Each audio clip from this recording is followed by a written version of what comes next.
sejarah hadiah perkawinan Sultan Mahmud Shah kepada sang istri Engku Putri Raja Hamidah pada tahun 1803 Masehi. Nah, pemirsa, untuk mengetahui cerita ini, saya akan mengajak Anda untuk jalan-jalan ke Pulau Penyengat. Pulau Penyengat berada di Tanjung Pinang, Provinsi Kepulauan Riau. Pulau kecil tersebut ternyata menyimpan sejarah yang begitu menarik untuk ditelusuri. Untuk sampai ke Pulau Penyengat dari Pelabuhan Sri Bintan, Tanjung Pinang, harus menyeberang menggunakan perahu kecil sejenis kepompong dalam waktu kurang lebih 20 menit dari pelabuhan. Salah satunya tentang asal-usul nama Penyengat. Konon nama tersebut muncul akibat kejadian yang menimpa pelaut yang singgah di pulau yang dulu bernama Indra Sakti tersebut, di mana sudah ratusan tahun yang lalu.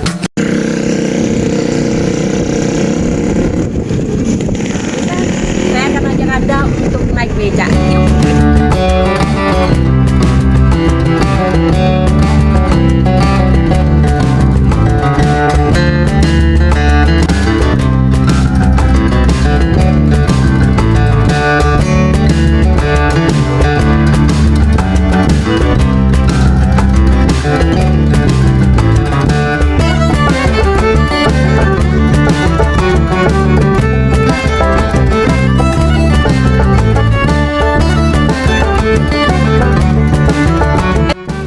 Dari cerita yang berkembang, dulu kala ada pelaut yang sering berhenti di Pulau Penyengat untuk mengambil air tawar. Saat mereka mengambil air tawar, tiba-tiba ada sekawanan binatang semacam tahu menyengat. Akhirnya dari situ mereka edarkan kabar Pulau Penyengat lalu menjadi Pulau Penyengat. Nah, di makam komplek Raja Hamidah atau Engku Putri, ini adalah permai Sultan Mahmud Shah ketiga Riau Lingga pada tahun 1760-1812, yaitu Raja Ahmad, penasehat kerajaan Raja Ali Haji, pujangga kerajaan Raja Abdullah, Yom Riau Lingga ke-9, dan Raja Aisyah Permaisuri. Nah, pemirsa, biar nggak penasaran, saya mau ajak masuk ke dalam, yuk. Iya.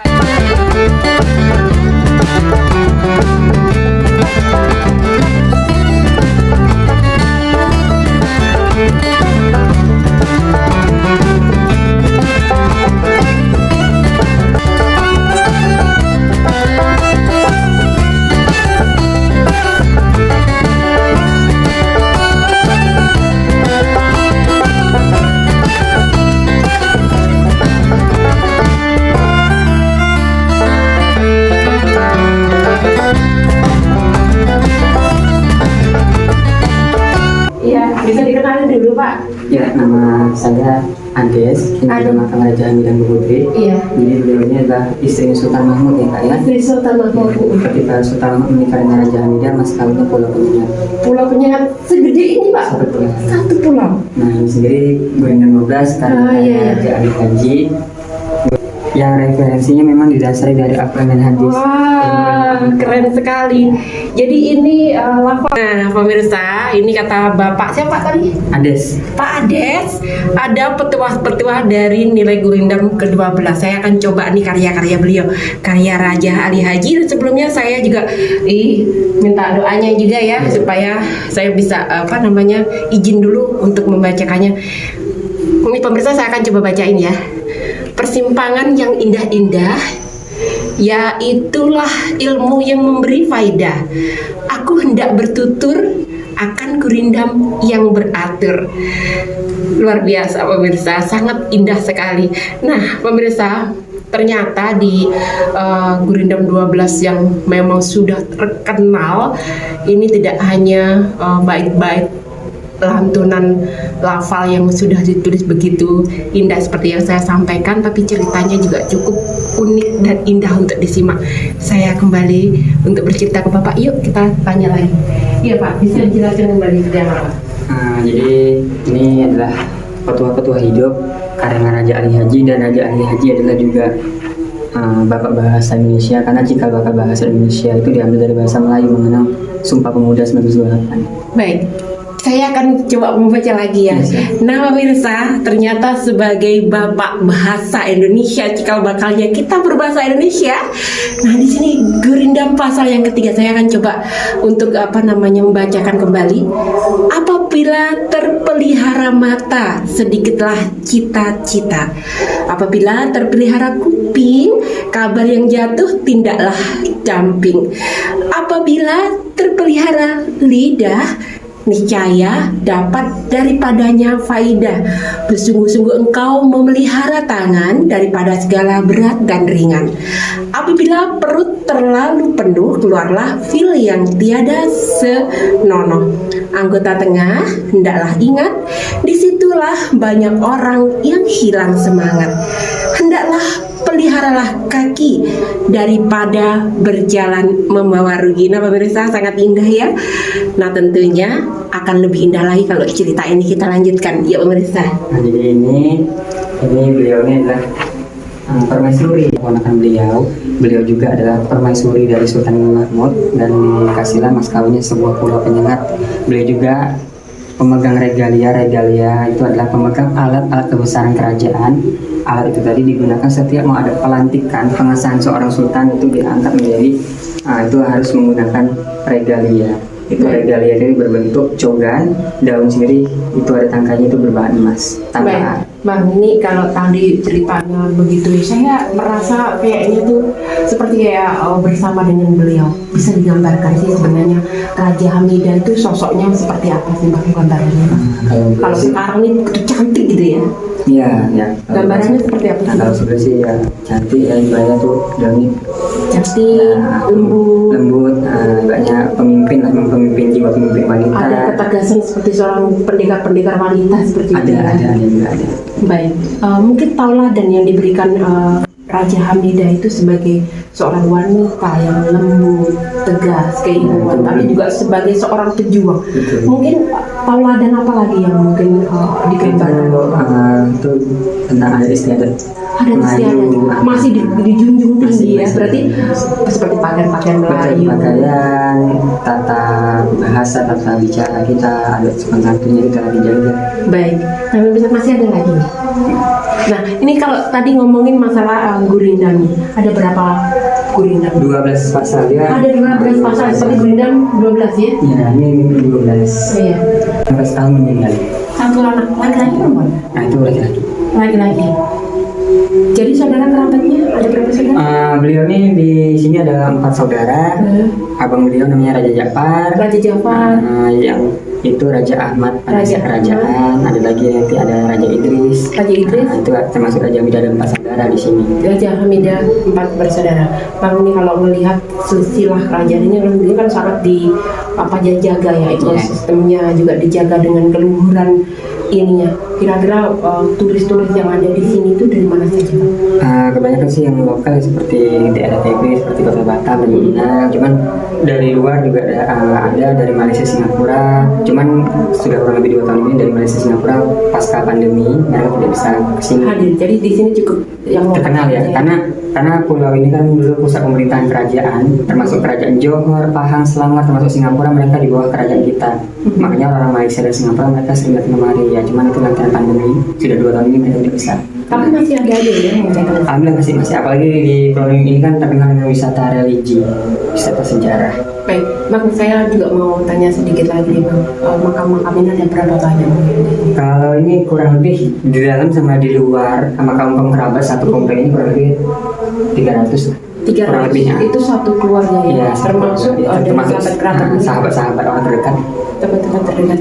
Baik, mungkin apa pesan mungkin kepada para pengunjung? Yang paling utama untuk pesan kepada para pengunjung tentunya muslim kita paling tidak Al-Fatihahnya kita sedekahkan. Yang muslim mereka menghormati yang paling utama untuk pengunjung muslim atau muslim itu pakaiannya itu yang sopan, karena ini kan kita kan wisata sejarah religi apalagi kita di kampung lain. Nah, pemirsa, tadi adalah sedikit silsilah tentang Raja Hamidah dan masih banyak lagi yang saya akan tunjukkan kepada Anda tentang wisata religi di Pulau Penyengat. Gurindam ke-12 sangat elok untuk dibaca, tapi juga harus dipraktekkan. Untuk itu pemirsa, saya pamit undur diri di hadapan Anda. Sampai jumpa di lain kesempatan. Assalamualaikum warahmatullahi wabarakatuh. Salam Indonesia.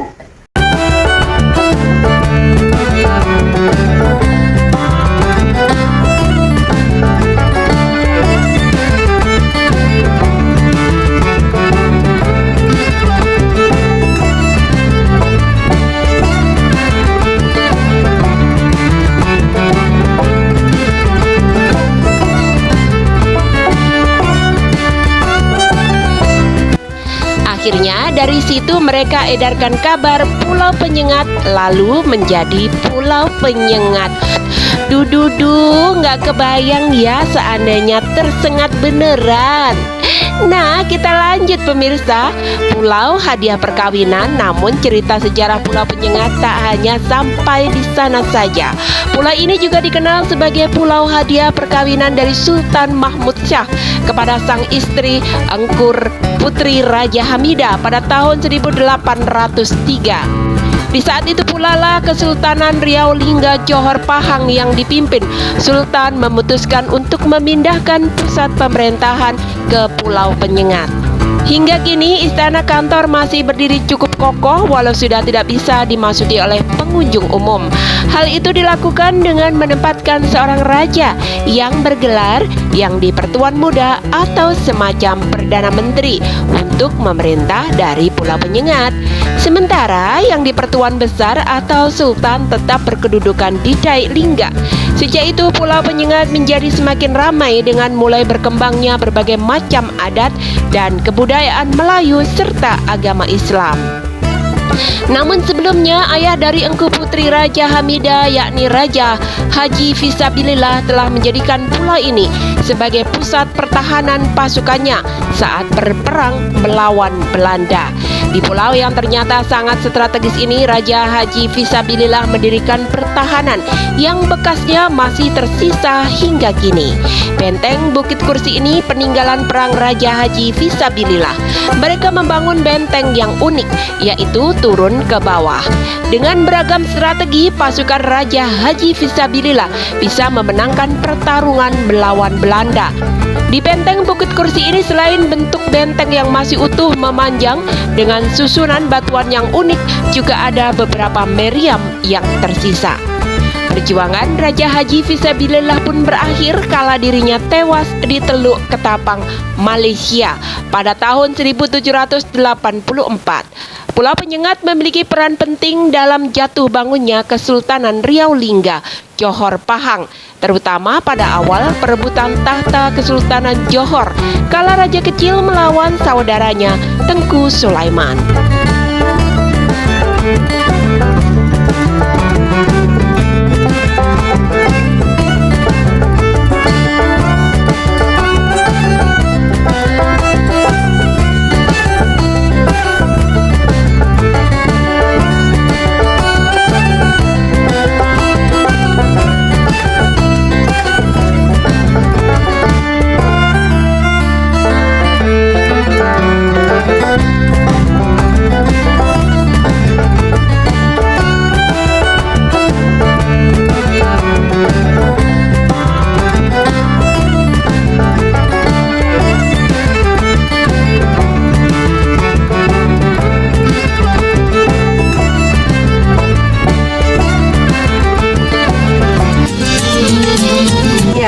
Pemirsa, saat ini saya sudah beralih di makam ayah dari Raja Hamidah.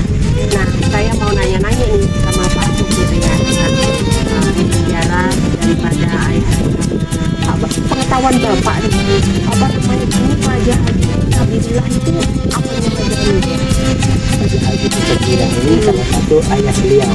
Dia memimpin perang dekat Teluk Ketapang daerah Malaysia, jadi gugurnya di sana. Jadi jasadnya dibawa oleh anaknya balik ke Pulau Penyengat. Makanya itu yang warnanya hitam. Iya, berarti memang ini memang seorang pahlawan nasional. Pahlawan nasional yang memang cikal bakalnya Melayu ini Pak ya. Nah Pak, biar tidak penasaran, bisa dong Pak temenin saya Pak. masuk ke dalam. Boleh. Pemirsa, kita masuk ke dalam ya. Kita tengok dulu makam dari ayah Raja Hamidah, yaitu Raja Haji Fisabilillah yang cukup terkenal di seluruh Saentro Nusantara dan Melayu. Oke, kita lanjut. Dari persekutuan mereka ini mulai muncul hubungan kuat antara Melayu Bugis yang terus berlanjut hingga akhir masa kerajaan. Banyak bangsawan Melayu yang menikah dengan bangsawan Bugis dan menghasilkan keturunan Melayu Bugis. Kehidupan masyarakat pun berlangsung semakin ramai di Pulau Penyengat hingga akhirnya Kesultanan Riau Lingga Johor Pahang menemukan titik akhir. Saat terjadi perang saudara kembali antara keturunan Sultan Mahmud dan Engku Putri Raja Hamidah, yaitu Tengku Abdurrahman dan Tengku Husin. Tengku Abdurrahman diangkat menjadi sultan oleh Raja Ja'far, kakak dari Raja Hamidah. Sementara Raja Hamidah tidak menyetujuinya karena menganggap Tengku Husin sebagai anak Sultan Mahmud lebih berhak untuk naik tahta. Peperangan antar keduanya ini semakin diperparah dengan Tengku Abdurrahman yang didukung oleh Belanda dan Tengku Husin yang didukung oleh Inggris. Husin juga dijanjikan wilayah Singapura untuk diperintah. Perpecahan ini dimenangkan oleh Tengku Abdurrahman yang menjadi sultan terakhir Kesultanan Riau Lingga Johor Pahang. Belanda yang tidak mau menempati janji membuat Tengku Abdurrahman mundur dari jabatannya sebagai sultan. Saat itu Tengku Sulaiman dibantu oleh 5 orang bangsawan Bugis, Daeng Prani, Daeng Marewah, Daeng Celak, Daeng Kemasi, dan Daeng Menambun. Sejarah panjang Pulau Penyengat yang berperan penting dalam berdirinya Kesultanan Riau Lingga Johor Pahang juga membuat banyaknya situs bersejarah dan makam para keturunan Engku Putri Raja Hamidah ada di sana. Beberapa di antaranya adalah Raja Ali Haji, Raja Ahmad, dan Raja Abdullah. Kini persemayaman mereka masih bisa kita dapati dan kita kunjungi. Berbagai peninggalan dan sejarah penting lainnya bisa kita telusuri lewat cerita yang disampaikan oleh petugas Cagar Budaya Pulau Penyengat, yang sampai kini kelestarian dan keberadaannya dijadikan sebagai pusat ilmu sejarah kerajaan Melayu dan sejarah syair Gerindam 12 yang dipopulerkan oleh Raja Ali Haji yang sudah terkenal di Saentro Jagat Raya. Nah, pemirsa, ini adalah makam pahlawan Raja Haji Fisabilillah yang ada di sini. Ya, makam ini sudah ada di tahun 1725 hingga 1784. Di makam ini tentunya banyak hal yang bisa kita gali tentang keberadaan dari makam-makam Melayu kuno, di mana di sini adalah sebuah makam yang memang banyak sekali raja-raja Melayu yang memang dimakamkan dan wafat di sini. Pemirsa, tentang sejarah daripada Raja Haji nanti kita akan kembali ulas di tayangan berikutnya.